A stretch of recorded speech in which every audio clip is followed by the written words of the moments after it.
Bueno, vamos a comenzar entonces con antibióticos beta-lactámicos, que es el grupo de antibióticos que más van a prescribir el día de mañana. Son fármacos que tienen varias características que hacen el fármaco el grupo ideal para ser utilizado para infecciones de la cavidad bucal. Recuerden ustedes que son varias las infecciones de la cavidad bucal, desde caries complejas, hasta periodontitis importantes, pulpitis, coronaritis, en los cuales a veces están bajo el gran dilema si prescriben o no prescriben antibióticos y cuál de ellos vamos a prescribir. En este caso, primero vamos a comenzar a describir este grupo de antibióticos que son numerosos, pero bueno, le voy a tratar de mencionar uno o dos de cada grupo farmacológico para que lo tengan presente y que ustedes vean, aprecien la diferencia que hay entre uno y otro antibiótico. Acá dentro de la clasificación de los beta-lactámicos tenemos las penicilinas, cefalosporinas, carbapenem, monobactam, que son fármacos prácticamente los dos últimos que se utilizan en pacientes internados, así que no lo vamos a desarrollar. Ustedes después pueden leer en los libros sobre esos fármacos, pero que no lo vamos a analizar porque más su uso es en medicina. Y un grupo que son los inhibidores de beta-lactamasa, que este grupo no tiene una actividad antimicrobiana, aunque se menciona que por ahí pueden tener alguna cierta actividad sobre algún tipo de germen, prácticamente carecen del mismo, y sí son utilizados en combinación con las penicilinas para justamente evitar la resistencia bacteriana, que ya lo vamos a mencionar. Las penicilinas son un grupo de fármacos de agentes bactericidas de elección numerosas infecciones que tienen buenas concentraciones en orina, escasos efectos adversos y un costo relativamente bajo. De ahí el hecho de que son muy utilizados este grupo de antibióticos. Tenemos una gran clasificación porque tenemos penicilinas eh, naturales, que son las que se obtuvieron de un hongo eh, allá eh, hace muchísimo tiempo, donde se obtuvo la penicilina G o bencilpenicilina. En estos casos simplemente le menciono el nombre de bencilpenicilina, pero que sepan penicilina G es más que suficiente. Esa penicilina G se administra fundamentalmente por vía parenteral. Vienen diferentes sales sódicas, sales potásicas, y a su vez esa penicilina G, se pueden asociar a macroproteínas como la procaína y la benzatínica. ¿Qué es lo que le da justamente estas proteínas? Le dan la particularidad de que ese fármaco, generalmente perdura en sangre 4 o 6 horas, en el caso de la más común que se utiliza, la bencilpenicilina o penicilina G-benzatínica, puede durar hasta un mes en plasma sanguíneo. Entonces, con una sola dosis de administración de esta ampolla por vía intramuscular es más que suficiente para tratar algunos tipos de patologías. Tiene como desventaja, obviamente, que es una administración intramuscular profunda, no cualquiera puede realizarlo, y que obviamente si no se tiene una buena masa muscular, por ahí puede dañar el paquete vasculonervioso, como ha ocurrido en algunas situaciones cuando se le administraron en chicos. Entonces, después tenemos las penicilinas, las que son ácido resistentes, porque debido a esa naturaleza de que se administran solamente por vía parenteral, bueno, se empezaron a aparecer o se sintetizaron penicilinas tipo B para ser administrados por vía, vía oral, porque caso contrario no podían ser administrados estas por otra vía. Así que ahí tenemos la penicilina B. Entonces, por un lado tenemos la penicilina G y la penicilina B, con que sepan así, de esa manera es más que suficiente. Y después tenemos la de espectro eh, ampliado, la de espectro dirigido, y debido a que el mecanismo de producción de resistencia bacteriana es fundamentalmente ocasionado por enzimas beta-lactamasas, se creó justamente un grupo de penicilinasa resistente, o antiestafilococos. O antiestafilococos, ¿por qué? Porque generalmente se vio que era ese germen el que más producía justamente ese tipo de enzimas, beta-lactamasas. Eh, no son muy utilizadas, se prefiere otro tipo de agentes para el estafilococo, pero aún así, recuerden ustedes que está la cloxacilina, dicloxacilina, oxacilina, pero bueno, no son fármacos que ustedes lo van a utilizar prácticamente. Sí, y en este caso van a tener que memorizarlo bien cuáles son las penicilinas que pueden llegar a utilizar y son las de espectro ampliado.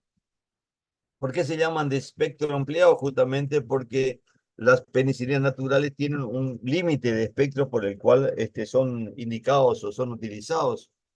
En cambio, este grupo semisintético de penicilinas tienen amplía su espectro y de ahí su nombre, donde tenemos a la amoxicilina, a la ampicilina benzatínica también. Recuerden ustedes que la amoxicilina es un derivado de la ampicilina. Primero apareció la ampicilina y bueno, al tener ciertas dificultades desde el punto de vista farmacocinético, se sintetizó un derivado que realmente tiene diferencias farmacocinéticas. Una de esas diferencias farmacocinéticas es el intervalo en el cual uno puede utilizar, se puede utilizar intervalos más prolongados que la ampicilina natural, la, la ampicilina originaria, digo, y también otro que es la única penicilina del grupo que puede ser administrado con los alimentos. El resto de las penicilinas no pueden ser administrados con los alimentos. Entonces la amoxicilina tiene esa propiedad farmacocinética que hace el fármaco de elección y es por la cual, ya sea en odontología como en medicina, la que más se prescribe. Y es simplemente para mencionar algunos tipos de infecciones, infecciones de la vía respiratoria alta, otitis, sinusitis, infecciones del tracto urinario, y en caso de resistencias puede ser combinado con inhibidores de beta-lactamasa, que es importante. Tenemos un espectro, unas penicilinas de espectro dirigido fundamentalmente contra enterobacterias, que no, simplemente ahí está eh, en la diapo para que lo tengan en cuenta, pero que no hace falta que ustedes lo memoricen porque no van a utilizarlo, como es la carbenicilina, ticarcilina, piperacilina, que también pueden ser asociados a los inhibidores de beta-lactamasas. Veamos cuáles son su espectro, ¿sí? Entonces, cuando uno estudia un antibiótico, no solamente tiene que saber su clasificación, sino también cuál es el espectro. Recordemos que a la hora de seleccionar un determinado antibiótico y al hacer un tratamiento empírico, o sea, como uno no sabe el tipo de germen que va a tratar, pero sospecha debido a la localización, dónde está el foco infeccioso. Entonces, en base a eso, ustedes tienen que saber que generalmente existe una gran variedad de microorganismos que pueden causar infección en la cavidad bucal. Entre ellos tenemos cocos, bacilos, gram positivos, algunos gram negativos y anaerobios. Y justamente la penicilina, sobre todo la natural, tiene actividad sobre cocos, gram positivos y gram negativos. También tienen acción sobre bacilos gram positivos y anaerobios no productores de beta-lactamasas. Otro germen en el cual es muy sensible es una espiroqueta que es el treponema pallidum, muy utilizado, que es el causante, el agente causante de la sífilis. La amoxicilina, que yo le dije que es el fármaco que sería de elección para ser utilizado en la cavidad bucal, a diferencia de la penicilina G, la natural, amplía su espectro. ¿Y contra quién? Contra bacilos gram negativos y otros gérmenes. Dentro de ellos tenemos al E. coli, Haemophilus influenzae, Helicobacter pylori, Salmonella y Shigella. Entonces, al ampliar ese espectro es por lo que uno lo hace de elección a la amoxicilina. Cuando uno combina con los inhibidores de beta-lactamasa, tenemos varios tipos. ¿sí? El ácido clavulánico, el tazobactam y sulbactam. Generalmente la amoxicilina se une al ácido clavulánico. El problema que tiene es que la unión, a pesar de que esa combinación con el ácido clavulánico, dentro de todo, es bien tolerada, generalmente pueden aparecer efectos adversos de esa combinación de fármacos. No suelen ser tan importantes, pero pueden aumentar en cuanto a su frecuencia, donde está, por ejemplo, a nivel gastrointestinal y aumento de enzimas hepáticas. Se menciona que por ahí que en el caso de que uno utilice esa combinación de amoxicilina, por ejemplo, con ácido clavulánico, sería bueno hacer eh, estudiar cómo están esos niveles de enzimas hepáticas para saber que no estemos ocasionando una hepatitis por el uso un poquito excesivo de ese tipo de combinación. Van a ver ustedes inclusive que existen dosis que van aumentando de la amoxicilina con el ácido clavulánico. Ya vamos a verlo después en los talleres cuando veamos cuáles son las dosis que pueden uno utilizar y que por ahí cuando se usan dosis demasiado altas de amoxicilina que existen en otros países, no tanto acá en nuestra zona, se lo puede dar cada 12 horas prácticamente, siendo su frecuencia de dosis cada 8 horas. Pero bueno, es un tema que lo vamos a tratar después en los talleres.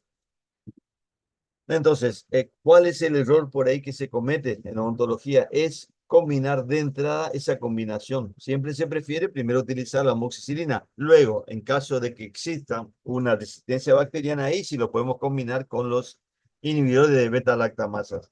De esa manera, todavía sigue actuando el antibiótico. ¿Sí? No para ampliar el espectro. Recuerden eso. No para ampliar el espectro, sino simplemente para que siga siendo utilizado la amoxicilina. La farmacodinamia, con respecto a su farmacodinamia, recuerden ustedes que los microorganismos tienen una cubierta que es una pared celular y en esa pared celular hay varias fases. Justamente en la última fase de crecimiento logarítmico, eh, es lo que inhibe justamente el grupo de las penicilinas, la transpeptidación. Entonces se unen primero a proteínas fijadoras de penicilina, que es muy importante, y luego se inhibe la transpeptidación y de esa manera se inhibe una sustancia que es útil para que termine de formarse la pared, que son los peptidoglucanos.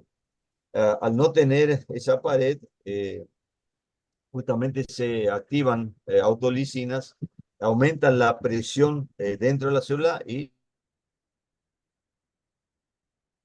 obviamente estalla la bacteria y muere por sí misma. Entonces, es importante recordar que por ese efecto, justamente son bactericidas y no dependen tanto del sistema inmune del organismo, a diferencia de otros grupos de antibióticos que sí necesitamos el sistema inmune. Se administran por diferentes vías. La más utilizada es la vía oral, ya sea en gotas, jarabes, suspensiones, para ser preparados, comprimidos, cápsulas. Y recordemos eso, que todas las penicilinas interaccionan con los alimentos, por lo cual deben ser alejadas de su administración con los alimentos, excepto la amoxicilina. Es la única que puede ser sin problemas administrado con los alimentos. Se distribuyen, se distribuyen ampliamente por el organismo, alcanzando buena concentración en los diferentes líquidos, extracelular, líquido sinovial, en pleura, pero no así atraviesan la barrera hematoencefálica, excepto que existan un proceso inflamatorio importante. Metabolismo tiene poco metabolismo y la excreción fundamentalmente se realiza por vía urinaria, eh, por filtración glomerular y por transporte activo. Ese transporte, eliminación por transporte activo es importante tenerlo en cuenta porque existen sustancias que pueden interrumpir su excreción y aumentar la vida media de las penicilinas, como por ejemplo el probenecid. que es una sustancia que se utiliza para eliminar el exceso de ácido úrico en pacientes que tienen una patología de exceso de ácido úrico. Y cuando se vio que cuando se daban con penicilinas, bueno, justamente al competir por su eliminación, por transporte activo a nivel renal, aumentaba la vida media plasmática de las penicilinas. Así que hay que tenerlo eso en cuenta. La resistencia bacteriana, si bien existen varios mecanismos por el cual la bacteria va a generar resistencia bacteriana, ya sea por su unión ya con la proteína fijadora de penicilina, por la modificación al sitio de unión, por una presencia de una bomba de egreso, la más importante, recuerden ustedes, de inactivación es por agentes, por la síntesis de enzima beta-lactamasa que rompe el anillo beta-lactámico característico de este grupo de fármacos. Y esa más importante tener en cuenta. Dentro de los efectos adversos, tenemos efectos adversos fundamentalmente leves, por decirlo así, que son moderadamente frecuentes. Algunos son más frecuentes Voy, mam. que otros, como por ejemplo a nivel gastrointestinal, diarrea, náusea y tensión abdominal. Pero algo que también es frecuente, medianamente frecuente, la hipersensibilidad. Recuerden ustedes que la hipersensibilidad puede darse de diferentes maneras. El gran Ahí voy, problema, para. el gran problema es cuando aparece la anafilaxia. No se sabe bien todavía la frecuencia de la anafilaxia, pero que es el efecto adverso más grave con este grupo antibiótico, por lo cual uno siempre debe indagar respecto a ese antecedente de consumo o de haber tenido una reacción de hipersensibilidad a las penicilinas. Por ahí también aparece un estado de exantema pruriginoso, eh, la aparición de una especie de alteración a nivel de la piel que hacen que uno sospeche que existe un estado de alergia a la penicilina, pero a veces son simplemente reacciones no debidas a las penicilinas y hay que tenerlo presente. Por lo tanto, siempre es bueno hacer un estudio para saber si el paciente es o no es verdaderamente alérgico a la penicilina, porque de alguna manera, como es un medicamento de elección para diferentes patologías, no podemos privar al paciente de este tipo de antibióticos muy utilizados.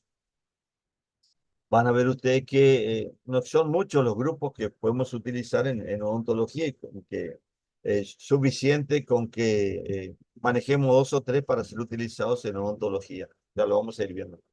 Y contraindicaciones fundamentalmente antecedentes de hipersensibilidad en este grupo de fármacos. Entonces, dentro de las indicaciones de este grupo son las infecciones dentoalveolares, como le dije, diferentes tipos de caries, coronaritis, pericoronaritis, periodontitis, pulpitis, que son diferentes infecciones cuando el, el- de otra manera no se puede tratar ese proceso. Entonces uno lo debe dar un antibiótico, obviamente siempre que sea bien identificado que es de origen bacteriano y no viral, como se hace en algunas situaciones. Tiene indicaciones precisas para infecciones de las vías respiratorias superiores e inferiores, sífilis, como le mencioné, infecciones de la piel, urinarias, endocarditis, meningitis y en profilaxis en pacientes que tienen o que hubo un problema con el órgano, el vaso y que tuvieron por un determinado accidente, por ejemplo, fueron espectronomizados y en aquellos como profilaxis de fiebre reumática. La fiebre reumática es una complicación que aparece justamente en los procesos de infecciones por estreptococo. Y es justamente por eso lo que tratamos, no por el proceso infeccioso en sí, sino justamente para evitar las complicaciones. De las complicaciones cuando uno no trata, puede ser estreptococo piógenes, por ejemplo, puede ser por fiebre reumática o glomerulonefritis. Y es lo que complica obviamente a los pacientes. Por eso uno trata para evitar justamente las complicaciones. Y otro punto que quería dejar en claro es que existen combinaciones. En el mercado farmacológico, como ya lo dije en algunas oportunidades, en los talleres, existen combinaciones de medicamentos totalmente irracionales que no tendría que existir, pero bueno, que no lo tenemos. Y a veces uno, para simplificar, un tratamiento en el sentido de que tiene varios signos, síntomas, el paciente utiliza combinaciones. Pero prácticamente la única combinación racional que yo le había mencionado era, por ejemplo, la amoxicilina con el ácido clavulánico. El resto de las combinaciones son totalmente irracionales y acá algunos de ellos, por ejemplo, con el diclofenac, amoxicilina con el diclofenac, es una totalmente combinación irracional, puesto que la amoxicilina se tendría que dar por 14 días, 10 días, 7 días, el diclofenac por 1 o 2 días. Recuerden ustedes que cuando hablamos de estas combinaciones irracionales, son aquellas combinaciones que se dan en la misma presentación y a dosis fija, ¿sí? En el mismo comprimido o en el mismo jarabe o en el mismo frasco ampolla, eso está mal. Existen con un antihistamínico como la clorfeniramina, algunos que tienen efecto para la tos o como expectorante, con la dipirona, ¿sí? Así que eso hay que tenerlo presente para no perder ese tipo de combinaciones irracionales, porque son antibióticos muy útiles, muy usados, pero a veces se prescriben esas combinaciones.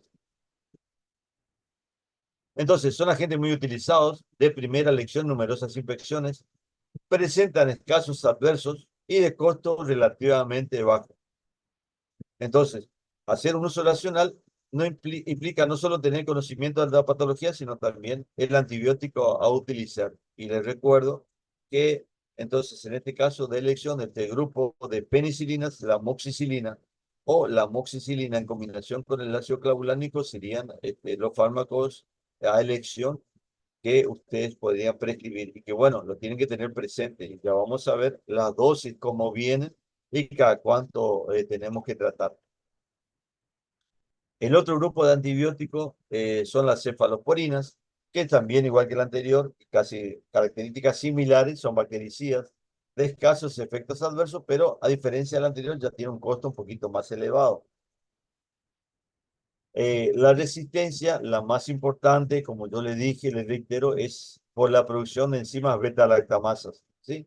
Eh, no solamente en este caso por Staphylococcus aureus, sino también por otros microorganismos como el Haemophilus influenzae y el Escherichia coli. Así que es importante. Lo que por ahí hay que tener en cuenta es que algunas beta-lactamasas son específicas del grupo. O sea, existen beta-lactamasas que son penicilinasas y otras beta-lactamasas que son cefalosporinasas. Entonces hay que tenerlo presente porque estas cefalosporinas constituyen una acción bastante interesante para ser utilizado para prácticamente el mismo espectro antibacteriano que tienen las penicilinas. Eh, en cambio, hay otra beta-lactamasa producida por pseudomonas, que es otro tipo de microorganismo. No le quiero complicar con todo esto, simplemente para mencionar que en este caso sí, que todas en este caso sí son resistentes tanto para las penicilinas como las cefalosporinas. Otra forma de resistencia es la modificación del sitio de unión, acceso difícil al sitio de unión y, como también habíamos dicho, es la bomba de egreso que es similar. Las cefalosporinas empezaron a aparecer a partir de la década del 60 y de ahí su clasificación, ¿sí? Década del 60, 70, 80, 90, 2000 y son 5 grupos prácticamente de antibióticos. Así, como yo le mencioné, que tenemos 2 grupos importantes también, carbapenem y monobactam, que no lo vamos a mencionar porque eso prácticamente para pacientes que están internados. Vamos a tener cefalosporinas también de las últimas generaciones que prácticamente son antibióticos de reserva y se utilizan para pacientes internados. Pero tenemos algunos que son de elección que podría ser alternativo en el caso de que no utilizar una amoxicilina. Eh, Cefalexina por vía oral y cefadroxilo son los de primera generación y la vía parenteral cefalotina y cefazolina. Tenemos esas 2 variantes para ser utilizados. Dentro de la cefalosporina de segunda generación, por vía oral tenemos el cefaclor y la cefuroxima. La cefuroxima sería el que tendría que recordar porque también tiene la posibilidad de ser administrado por vía parenteral, la sulfuroxima, tanto por vía oral como por vía parenteral. Otras, cefamicina, también forman parte de esta segunda generación. Tenemos a la cefalosporina tercera generación, que son más resistentes a beta-lactamasas, sobre todo de gram negativos. Acá tenemos varios, por ejemplo, la cefotaxima por vía parenteral y ceftriaxona, y por vía oral cefixima y ceftibuten. Eh, Les reitero, no se compliquen tanto con los nombres. Simplemente, en estos casos, tienen que recordar que existen fármacos que puedan ser utilizados diferente de acuerdo al tipo de gérmenes que provocan. La de primera generación para prácticamente el mismo espectro del gram positivo, la de segunda generación más para los gram negativos, y la tercera generación, así como gram negativos para productores de beta-lactamasas.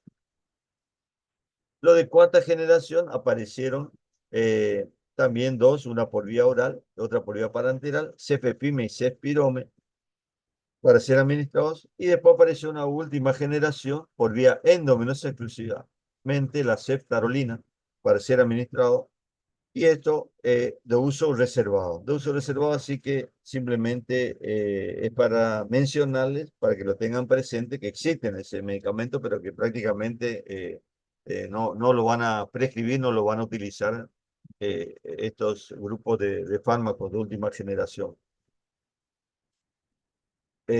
Dentro como yo le dije, de las cefalosporinas de primera generación, prácticamente tenían actividad sobre gram positivo, similar a las penicilinas, pero tenemos la cefuroxima, por ejemplo, de segunda generación, que son activas, eh, más activas que para el Helicobacter, para el E. coli o Escherichia coli.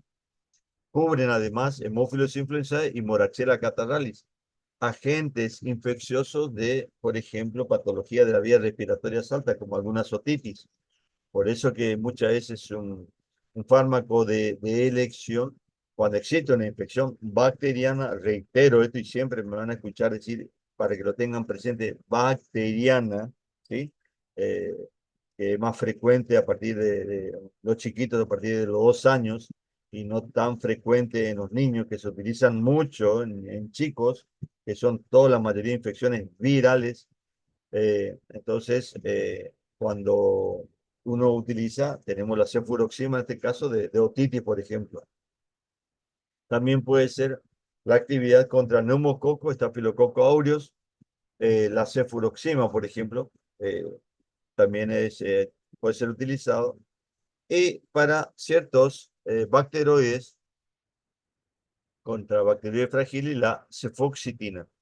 Es un fármaco que lo podrían tener presente, pero difícilmente ustedes lo prescriban.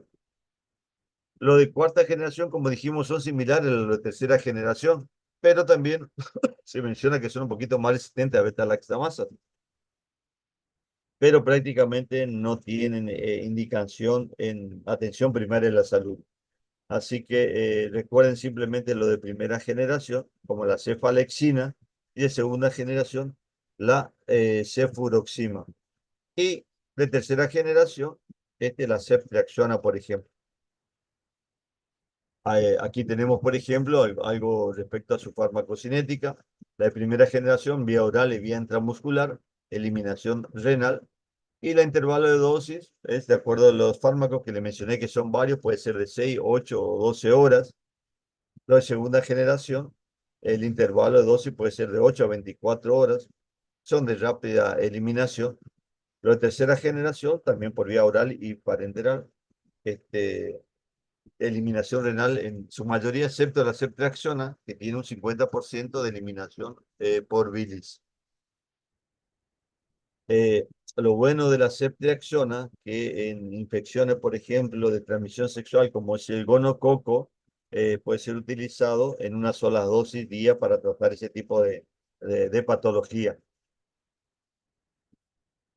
Ya a la vez son de primera elección, ¿sí?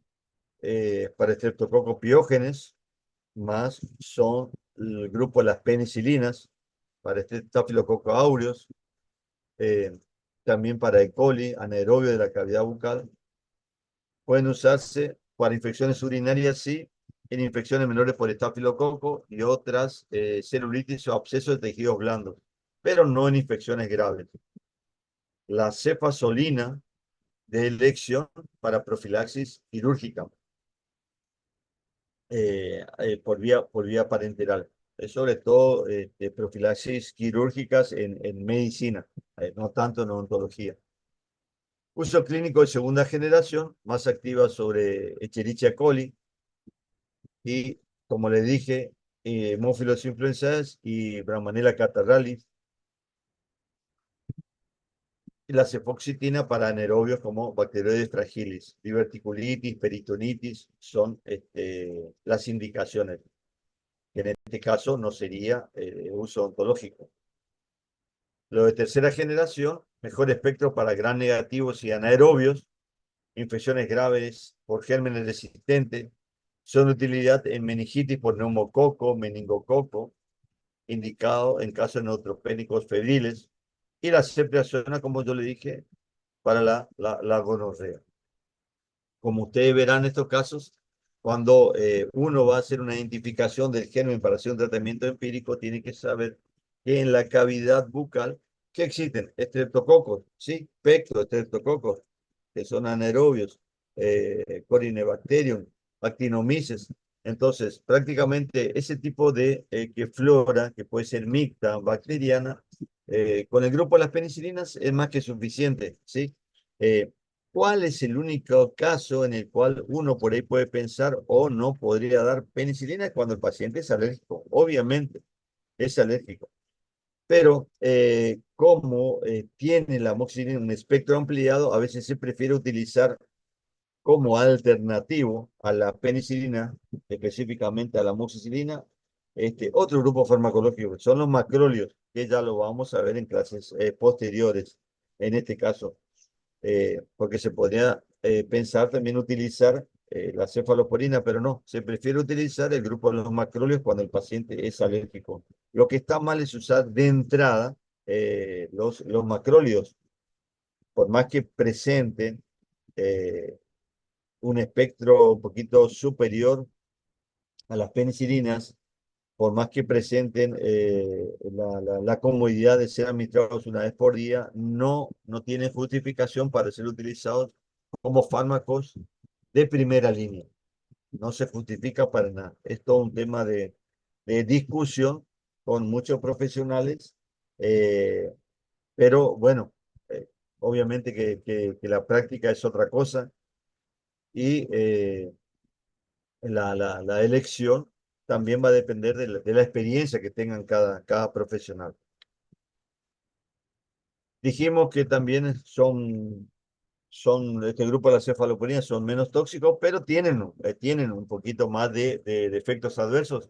Y a los que habíamos mencionado de problema gastrointestinal que tienen las penicilinas, los beta-lactámicos, y ese problema gastrointestinal muchas veces es porque altera la flora intestinal. A esto le agregamos la nefrotoxicidad, ¿sí?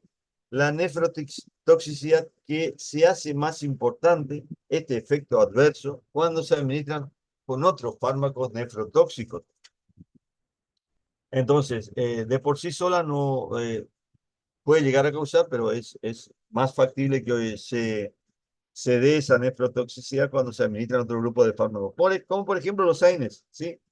Entonces uno quiere tratar un proceso a nivel de la cavidad bucal y combina antibiótico con AINES, obviamente por separado en comprimidos diferentes, y los AINES también son nefrotóxicos, entonces esa nefrotoxicidad, en caso de los cefalosporina, puede darse de manifiesto cuando se combinan con ese y con otro grupo de fármacos.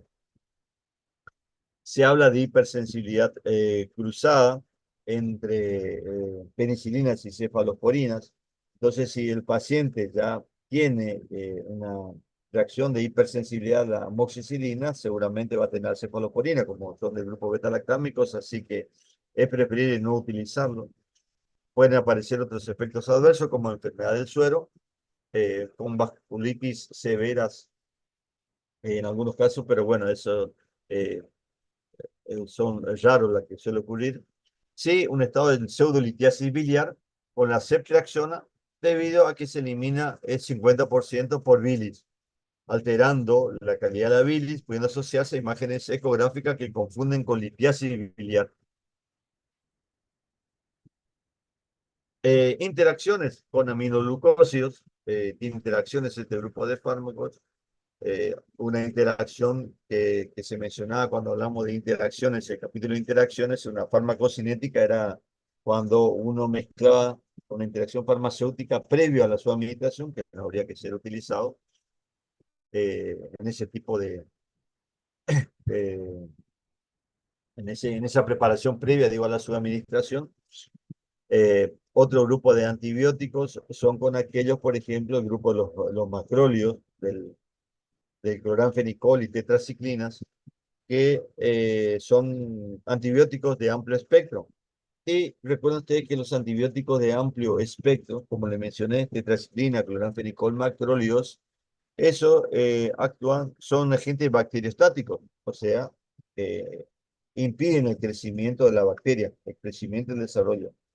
Y entonces no se deben combinar con las penicilinas porque la penicilina necesita que la bacteria esté creciendo y en esa fase de crecimiento logarítmico es donde van a actuar las penicilinas. Entonces, también no utilizar entonces con ese grupo de fármacos, con los anticonceptivos orales, debido a que justamente los anticonceptivos necesitan de eh,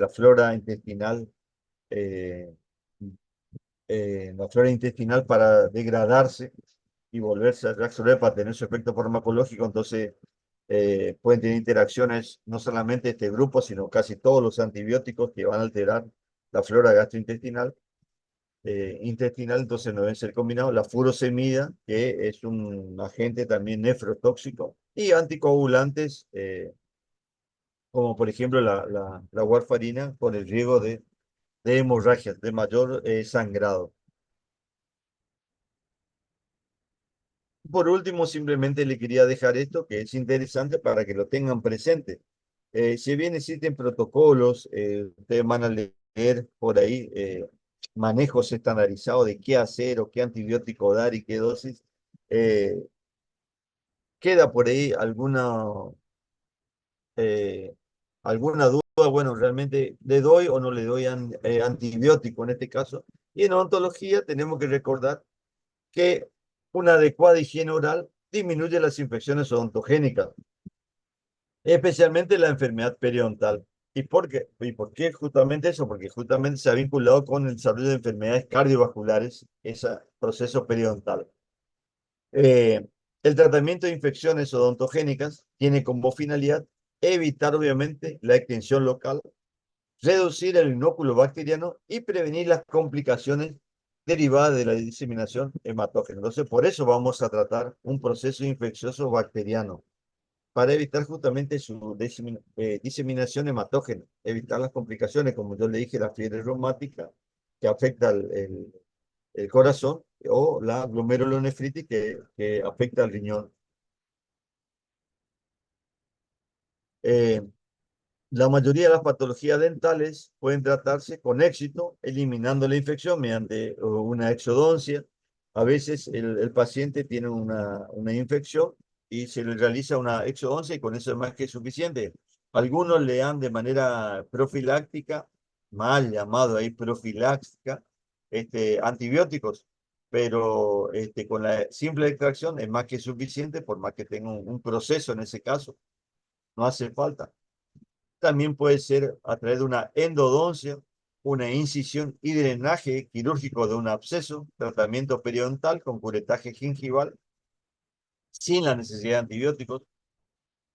Otro punto fundamental es tratar de no fumar y una buena higiene bucal para la prevención de patología dental. Y el último punto era la profilaxis antibiótica, que en algunos casos y van a ver, por ejemplo, en cirugía, que se maneja mal el tema de profilaxis, ¿sí? Entonces, la profilaxis, algunos dicen se hacen previo, durante o posterior. Generalmente la profilaxis es prevención, ¿sí? Profilaxis es prevención. Entonces, uno va a dar profilaxis previo a realizar un proceso. Generalmente yo le traje algunos, lo que dice el Comité Nacional de Enfermedades Norteamericanas, de algunas cardiopatías, en el cual uno puede hacer profilaxis, como hacer valvulopatías cardíacas adquiridas con estenosis, insuficiencia por reemplazo valvular, cardiopatía congénita, endocarditis infecciosa previa, en esos casos una profilaxis. ¿Y qué es lo que se prefiere? Eso es lo que tienen que recordar, amoxicilina, 2 gramos, no viene así los comprimidos 2 gramos, entonces viene en dosis de 500 miligramos, entonces daríamos 4 comprimidos, o en dosis de 1 gramo daríamos 2 gramos. Por lo tanto, si ustedes tienen que hacer una receta, y a veces ahí se confunde cuando hacen la receta de la profilaxis antibiótica con amoxicilina, eh, deben recordar que no vienen 2 gramos, viene de 500 miligramos o de 1 gramo. Entonces, cuando ustedes van a hacer indicaciones, tienen que poner bien, tomar o 2 comprimidos de 1 gramo o 4 comprimidos de 500 miligramos. La alternativa es clindamicina, que son azúcares complejos, que lo van a ver también después en otras clases. Un grupo de antibióticos que cubre prácticamente el mismo espectro. Es un grupo de fármacos que también puede ser utilizada en odontología, pero en dosis más baja, de 150 a 300 miligramos. Pero en este caso, para profilaxis es dosis de 600 miligramos o acitromicina 500 miligramos. 30 o 60 minutos antes del procedimiento, ¿sí? Eh, en líneas generales, en 1 hora que haya tomado previo, ya prácticamente ya se absorbió perfectamente ese medicamento y es más que suficiente para que tenga efecto farmacológico. Así que ahí recuerden que fundamentalmente lo que nosotros preconizamos es la profilaxis al previo, como se debe usar. Van a ver que en algunos casos, y dependiendo de algunas otras, inclusive asignaturas, algunos lo hacen durante el proceso o después del proceso. Y a veces más que una profilaxis, ahí ya sería un tratamiento farmacológico. Y y ahí recuérdate que no es lo mismo decir tratamiento que profilaxis, porque el tratamiento demanda de que uno deba utilizar o tomar antibióticos por 5, 7, 10 o más días. Que a mí si hay profilaxis es una sola dosis.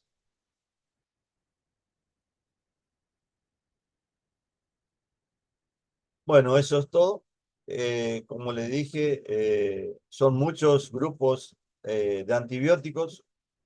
Son muchos antibióticos que hay que aprender, pero que aprendamos en profundidad el grupo de las penicilinas, sobre todo la penicilina, la amoxicilina o la amoxicilina con ácido clavulánico es suficiente. ¿Alguna pregunta, chicos? Profe, ¿le puedo hacer una consulta sobre el taller de mañana? Yes, te escucho. Profe, nosotros en las indicaciones nos dicen que hagamos directamente las recetas. ¿Nosotros tenemos que crear un historial clínico para la situación de la que damos la receta o solo llevar recetas así nomás? ¿Vos estás con? Con usted, profe. Ah, bueno. En mi caso, en el caso particular de mi comisión, van a presentar la receta de un determinado antibiótico, analgésico, el fármaco que ustedes elijan. Sí, yo más que, yo lo que voy a controlar es el contenido en sí, las partes de la receta. Como le enseñó Ujú. bien la doctora Eugenia Pomará, ella mencionó bien las partes, ¿sí? Y el contenido. Así que eso es fundamental, ¿sí? Prácticamente eso es lo que yo voy a controlar de mi grupo. De ahí en más, cada docente me imagino que le habrá dicho qué es lo que va a pedir, ¿sí? Eh, Así que bueno, profe, porque en el PDF que subieron solo decía hacer recetas de dolor, inflamación, infección bacteriana y me está faltando uno más, pero no sabía si había que crear una historia clínica de un paciente para darle, pero yo ya hice. directamente las recetas. Entonces llevo así nomás en un Word. Perfecto, exacto. Sí, yo lo que iba a pedir es justamente la receta. No te olvides que son dos, la receta de la prescripción y la Sí, sí, receta de la profe. Sí, acción. sí. Así Hice. nomás. Dale. Listo. Doctor, buenas tardes. ¿Y lo podemos hacer así a mano en la carpeta también? ¿En una No hoja? hay ningún problema, ¿sí? Si quieren pasar en Bueno, la pizarra, escriben la pizarra y ya está. Yo lo quiero que vayan aprendiendo las diferentes partes que no deben faltar para el día de mañana cuando tengan que hacer la receta, que no les reboten al paciente. claro. Muchas gracias. No, por favor. Bueno, Hola, chicos, profe. Entonces hacemos una para cada caso. como una para cada caso. No entiendo. Son 4 situaciones Versión. y con 4 recetas Claro, diferentes. Claro, es simplemente para practicar, pero cuando pasen la pizarra no pueden hacer todo. A eso es lo que yo voy. ¿No? claro. Ustedes saben cuál es el coso, si le quieren Pero controlar, si nosotros elegimos después. O usted nos claro, va a decir. exacto. Ah, ok. Gracias. Dale. Gracias, Muy profe. bien. Nos vemos mañana entonces. Que sigan bien, chicos. Gracias, profe. Chao. Chao, chao.